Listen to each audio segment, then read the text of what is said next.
A big warm hello from me, your host, Samaya Metha. Welcome to yet another episode of Cookies with CoderBunnyz. Today we have here a world-renowned meditation guru, Dada. Thanks so much for inviting me, Samira. You're welcome. Thank you. Who is a very famous meditation teacher, author, musician, and public speaker. So Dada, I was reading about you and I read you left New Zealand at the age of 19 and moved to Australia. Then you moved to India when you were 23 to study the art of yoga and meditation. Since then, you've published a book in more than 12 different languages, clocked up more than 30,000 hours of meditation, and have spoken in more than 40 different countries. You are simply incredible. I don't think so, but thank you for saying that. And you know, publishing a book in 12 languages, what it really means is I wrote one book and other people did all the work of making it in other languages. Why is everybody talking about meditation nowadays? So, you know, meditation is very ancient. It's been around for thousands of years. Mm-hmm. So it's not news, but what is news is that we have developed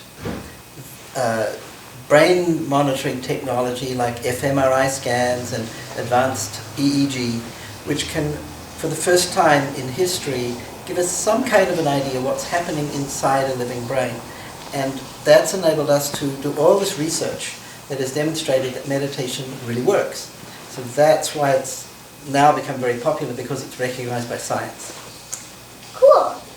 Can young brains benefit from meditation? Anybody's brain can benefit from meditation. In fact, I would say you could really start meditating when you're 4 or 5. And in our preschools, our yoga association runs a lot of preschools. And even 3-year-olds, we have them singing and just meditating just a little bit, just for a few minutes. But you're already 9, so you should be meditating twice every day. Okay. You are such an amazing speaker. You spoke in places like Google, Facebook, and Cisco. What does it take to become good speakers or amazing speakers like you? A lot of practice. And one advantage I had is that I've been playing music all of my life. And so I've done a lot of performing on stage.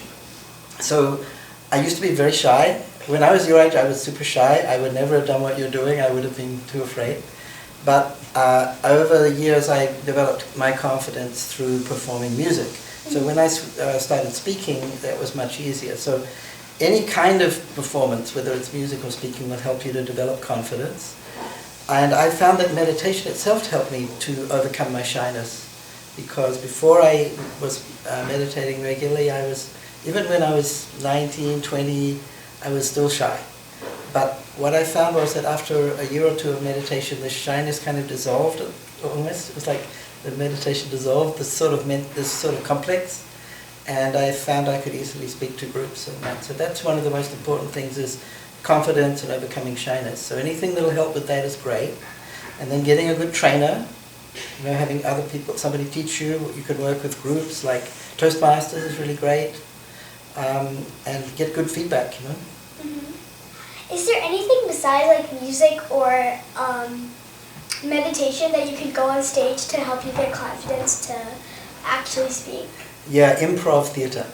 Now I haven't done much of that, but I did a little bit. But I work with an improv theatre trainer, and that's a really good way to train yourself to have confidence to speak.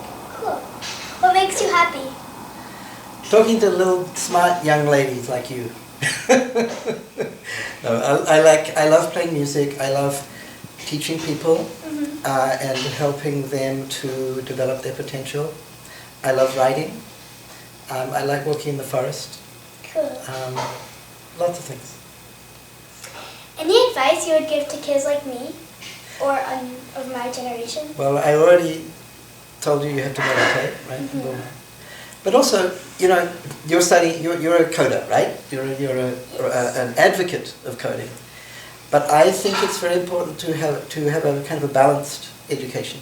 Like everyone's talking about STEM nowadays, right? Mm-hmm. What does that stand for? Science, technology, engineering, and math. Okay, now some people add the arts, so it becomes STEAM, right? So I think that's a very important thing, that not to neglect your artistic side. Because many of the greatest thinkers were both scientists and artists. What instrument did Albert Einstein play? The violin. He did? He was an extremely good violinist. And he's like the smartest man on earth. Well, What? kind of. I mean, he was very intuitive, right? Yeah. He wasn't just an intellectual, he was a great intuitional scientist. That's cool. And Johann Sebastian Bach, so he's known as the great musician, he was also a brilliant mathematician. You Cool. see, so many great thinkers, they really have this balance of both kind of creative arts and the more analytical sort of thinking like what you're expert at. So don't neglect the arts. Okay. Is there any new project that you're working on? You know I wanted you to ask me this, don't you? So I have a meditation app that I'm developing with a little team of people who actually know how to do this. I just create the content, and then all the hard part is done by the coders and the app developers. And it's called the Bliss Timer. Oh, that's cool. Yeah, and What does it do? so it'll enable you to create a little, like a playlist. You can customize your own meditation experience. So you can choose a kirtan chanting thing with mantras. You can choose the music and the mantra, and then you can choose if you want a guided meditation. There are different ones to choose from. And then you can say, okay, I'm going to do 10 minutes of silent meditation. Then you create the playlist and save it, and that can be your morning meditation. And then you can create another one for the evening, and it will remind you to meditate. And it's great for teachers because they can give it to all their students. It's free. So they can all just say, okay, everybody's got their meditation in their phone. That is such a cool idea. Yeah, I want you to tell your friends about it when it's I ready. would love to. It'll come out in November.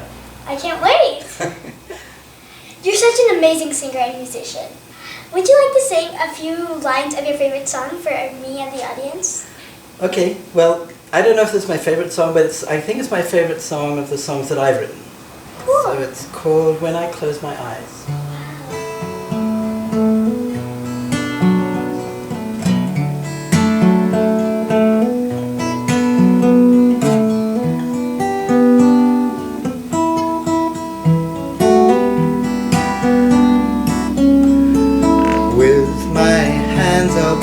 Spaceship in case we run out. Like a wizard who helps everybody's dreams come true. With my hands I only wanna do good.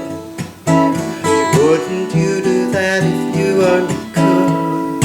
When I close my eyes, my heart can open wide. Now I who I'm meant to be. When I close my eyes, I no longer wonder why. With our hearts we can travel so far.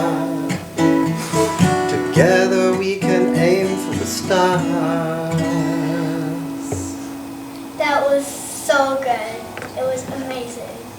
So that's a song about how we can use our hands to serve others, and our minds to also serve others, and our hearts to inspire us to serve others. Wow, that's simply incredible. I loved it. Thank you. My favorite new fan, let me introduce you. Thank you so much, Dada. There is so much that kids like me can learn from you. Oh, well, I hope you do. At least remember some important things. The main one, what's the most important thing I told you? Meditates. Very good. Thanks so much. Thank you.